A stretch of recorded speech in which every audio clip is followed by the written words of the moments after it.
దేవరా చిత్రంతో కళ్యాణ్ రామ్ పంట పండిందని గతంలో అతను కొన్ని సినిమాల విషయంలో చేతులు కాల్చుకున్నటువంటి నేపథ్యంలోనే ఇప్పుడు ఈ చిత్రం ద్వారా అతను లాభాల బాట పట్టారని కలెక్షన్ల సునామీ సృష్టించినటువంటి నేపథ్యంలోనే దేవరాతో కళ్యాణ్ రామ్ జీవితం మారిపోయింది అనేటువంటి వార్త ఇప్పుడు సోషల్ మీడియాలో చక్కర్లు కొడుతున్న నేపథ్యంలో నిజంగా దేవరా కళ్యాణ్ రామ్కి కాసుల వర్షం కురిపించిందా, దేవరా తరువాత కళ్యాణ్ రామ్ గారి పరిస్థితి మారబోతుందా అనేది మనం విశ్లేషణ చేసుకునేటువంటి ప్రయత్నం అయితే చేద్దాం. ప్రస్తుతం మనతో పాటు ఉన్నారు ప్రముఖ సినీ రాజకీయ విశ్లేషకులు, ప్రముఖ సీనియర్ జర్నలిస్ట్ యజ్ఞమూర్తి గారు. వారితో మాట్లాడదాం. యజ్ఞమూర్తి గారు నమస్తే అండి. నమస్తే కృష్ణ. దేవరా చిత్రం ద్వారా కళ్యాణ్ రామ్ పంట పండింది అని ఇప్పుడు దేవరా కలెక్షన్ల సునామీ సృష్టించినటువంటి నేపథ్యంలోనే కళ్యాణ్ రామ్ లాభాల బాట పట్టారు. గతంలో ఆయన కొన్ని సినిమాల విషయంలో చేతులు కాల్చుకున్నారు, కానీ ఈ దేవర చిత్రం తరువాత మాత్రం కళ్యాణ్ రామ్ గారి జీవితం మరోలా ఉండబోతుందనేటువంటి వార్తలు అయితే ఇప్పుడు సోషల్ మీడియాలో చక్కర్లు కొడుతూ ఉన్నాయి. ఏంటి సార్, నిజంగా దేవరా తర్వాత కళ్యాణ్ రామ్ గారి పరిస్థితి అంతలా మారబోతుందా అంటే ఏం చెప్తారు? నిజం చెప్పాలంటే కొంతకాలంగా బెటర్ పొజిషన్లో ఉన్నాడు కళ్యాణ్ రామ్. అంతకుముందు చాలా ఒక నిర్మాతగా భారీగా నష్టపోయాడు, చాలా కోల్పోయాడు, అప్పులు పాలయ్యాడని కూడా వినిపించింది. ప్రధానంగా తను హీరోగా చేసినటువంటి సినిమాలు జై భవ అని చెప్పేసి, ఓం 3D అని చెప్పి ఒక సినిమా ప్రొడ్యూస్ చేశారు ఆయన, తనే హీరోగా చేస్తూ. కిక్ 2 అది కూడా ఆయనకు బాగా నష్టాలు తీసుకొచ్చింది. అట్లాగే మరికొన్ని ఈజం అని చెప్పేసి పూరి జగన్నాథ్ డైరెక్షన్లో చేసిన సినిమా, అది కూడా ఆయనకి నష్టమే మిగిల్చింది. సో ఇట్లా హరే రామ్ అని చెప్పేసి ఇవన్నీ కూడా ఆయనకి బాగా నష్టాలు తీసుకొచ్చిన సినిమా. అంటే ఆల్మోస్ట్ ఇక అయిపోయింది ఇక కళ్యాణ్ రామ్ పరిస్థితి, ఫైనాన్షియల్గా చాలా చిక్కుల్లో ఉన్నాడు అనే టైంలో నిజం చెప్పాలంటే తమ్ముడు ఎన్టీఆర్ ఒక సేవియర్ లాగా అతను ఆదుకున్నాడు.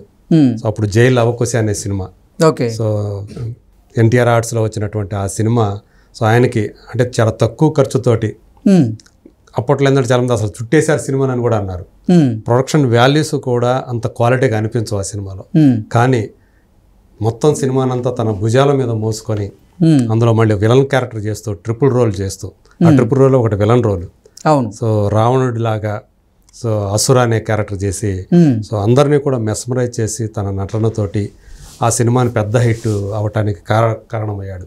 అలా అప్పుడు యాక్చువల్గా నిజానికి చాలా కష్టాల్లో నష్టాల్లో ఆయన ఉన్నాడు ఒక నిర్మాతగా కళ్యాణ్ రామ్. దేవరా చిత్రం ద్వారా కళ్యాణ్ రామ్ గారు 80 కోట్ల రూపాయల అప్పును తీర్చినట్లుగా ఒకంత సోషల్ మీడియాలో ప్రచారం జరుగుతోంది. సార్, కళ్యాణ్ రామ్ గారు నందమూరి ఫ్యామిలీ కూడా ఆర్థికంగా చాలా బలంగా ఉన్న ఫ్యామిలీ. అవును, అంటే అసలు కళ్యాణ్ రామ్ గారు నిజంగా దేవరా చిత్రం ద్వారా 80 కోట్ల అప్పు తీర్చారా? అంటే గతంలో అంత అప్పు చేయాల్సిన పరిస్థితి కళ్యాణ్ రామ్ గారికి ఎందుకు వచ్చింది? అసలు ఈ వార్తల్లో వాస్తవం ఉందా అంటే ఏం చెప్తారు? ఆయన యాక్చువల్గా జైలు అవకాశకు ముందు ఆ పరిస్థితిలో తీవ్రమైనటువంటి ఆర్థిక ఇబ్బందులు ఉన్నాడు. ఫైనాన్స్ తీసుకొని చేసిన సినిమాలు అన్నీ కూడా వరుసగా 4-5 సినిమాలు పోయాయి ప్రొడ్యూసర్గా. సో తనే సినిమాలకు తనే ప్రొడ్యూసర్గా చేశాడు కాబట్టి, సో అలాంటి స్థితిలో చాలా వరకు అప్పులు ఆ టైంలో తీర్చగలిగాడు జైలు అవకాశ ద్వారా.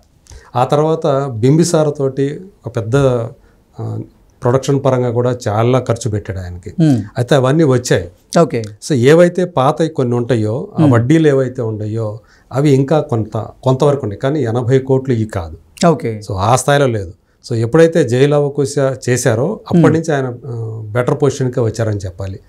సో ఇప్పుడు దేవర సినిమా ఏదైతే ఉందో, ఇంకొక యువసుధ ఆర్ట్స్ అని చెప్పేసి కొరటాల శివ మిత్రుడు ఆయన, సుధాకర్ మిక్కిలినేని అని చెప్పేసి, ఆయనతో కలిసి ఒక జాయింట్ వెంచర్గా ఈ సినిమాని, సో అంటే అన్న కోసం ఈ సినిమాని నిర్మించిన చిత్రం. యాక్చువల్గా అయితే మొదట ఎన్టీఆర్ ఆర్ట్స్ లేదు ఇందులో, యువసుధ ఆర్ట్స్ బ్యానర్లోనే సుధాకర్ మిక్కిలినేని ప్రొడ్యూసర్గానే, సోలో ప్రొడ్యూసర్గానే ప్లాన్ చేశారు ముందు.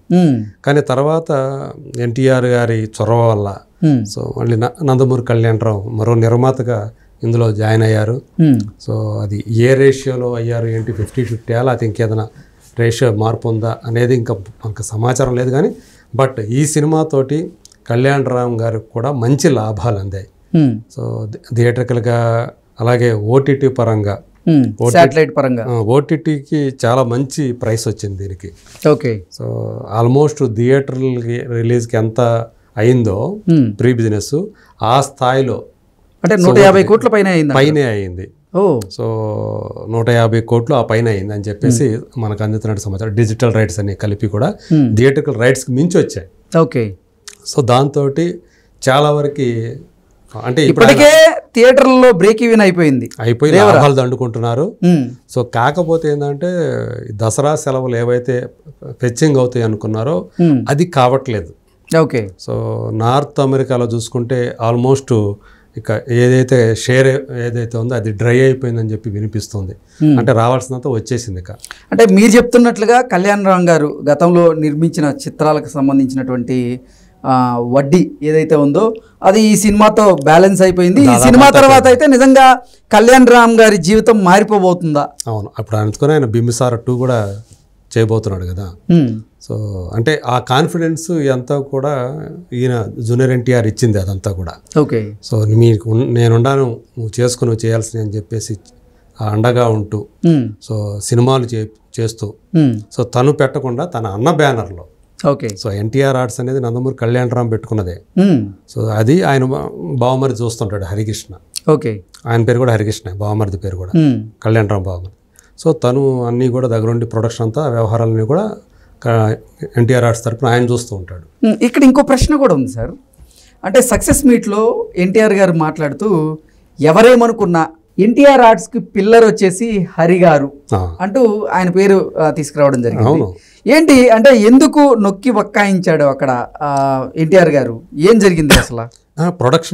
ప్రొడక్షన్ వ్యవహారాలన్నీ కూడా ఇప్పుడు ఈయన ప్రొడ్యూస్ చేస్తున్నప్పటికీ కూడా తన ప్రొడక్షన్లో చేస్తున్నప్పటికీ కూడా నందమూరి కళ్యాణ్ రామ్ మొత్తం ఈయన మీద డిపెండ్ అయ్యేవాడు హరి. సో తను జాగ్రత్తగా అంతా కూడా ప్లానింగ్, హరి ప్లానింగ్ అనేది సూపర్గా ఉంటుంది అని చెప్పేసి అందరూ చెప్పుకుంటూ ఉంటారు. ఓకే. అంటే ఎన్టీఆర్ గారు ఎవరు ఏమనుకున్నా అదే అనే పదం వాడారు. అదే బామర్ది కాబట్టి రకరకాలు ఉంటారు కదా. ఓకే. ఓకే. కళ్యాణ్ రామ్ బామర్ది కదా, అందుకని కొంతమంది దాన్ని నెగిటివ్ కోణంలో చూసేవాళ్ళు ఉంటారు. ఓకే. బామర్ది వచ్చే పెత్తనం చేస్తున్నాడు ఇదంతా అని చెప్పేసి అనుకునేవాళ్ళు ఉంటారు. సో దానికి క్లారిఫికేషన్ ఇచ్చేటువంటి ప్రయత్నం చేశారు. అతను ఉంటాడు హరి అనేది మెయిన్ ఎన్టీఆర్ ఆర్ట్స్కి.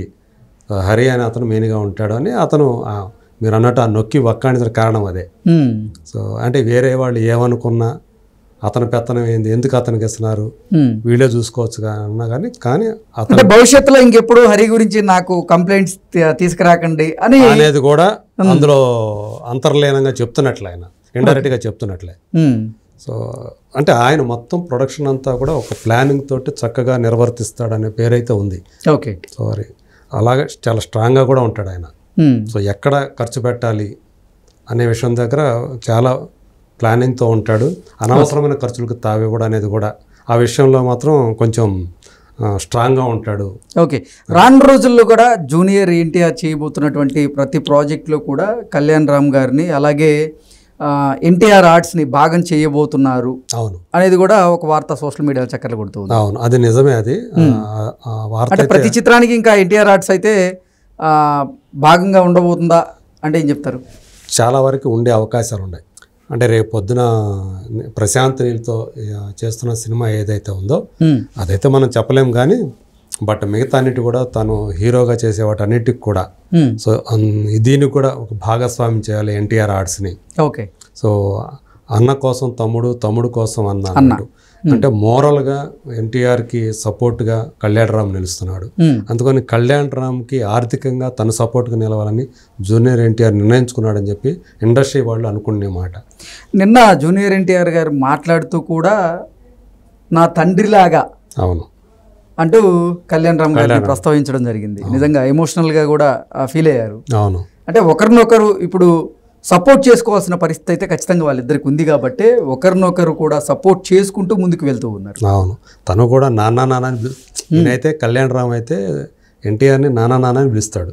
అంటే మనం చిన్నపిల్లల్ని అలా పిలుస్తాం ఆ టైప్లో. సో అంత సన్నిహితంగా ఇదంతా హరికృష్ణ గారు అంటే తండ్రి హరికృష్ణ గారు. సో ఎలాంటి పరిస్థితుల్లో కూడా మీ ఇద్దరు కూడా కలిసే ఉండాలి, మాటే ఉండి అని చెప్పి ఇద్దరి దగ్గర మాట తీసుకొని అలా వాళ్ళిద్దరిని కూడా ఒక్కతాటి మీద తీసుకురావటంలో తండ్రి ఎక్కువ ప్రధాన పాత్ర పోషించారు. అంటే అది అందరికీ తెలిసిన విషయమే.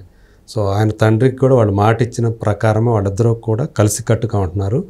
ఏదేమైనా వాళ్ళ మీద విమర్శలు వచ్చినా, ఇంకోటి వచ్చినా, పాజిటివ్ వచ్చినా, నెగిటివ్ వచ్చినా, ఎక్కడికి వెళ్ళినా వాళ్ళిద్దరే కనబడుతున్నారు. ఇద్దరు. అవును. సో అలా కలిసికట్టుగా ఉన్నారు. సో ఒక అన్నదమ్ముల అనుబంధానికి నిదర్శనంగా నిలుస్తున్నారని చెప్పుకోవాలి. Okay sir, thank you so much.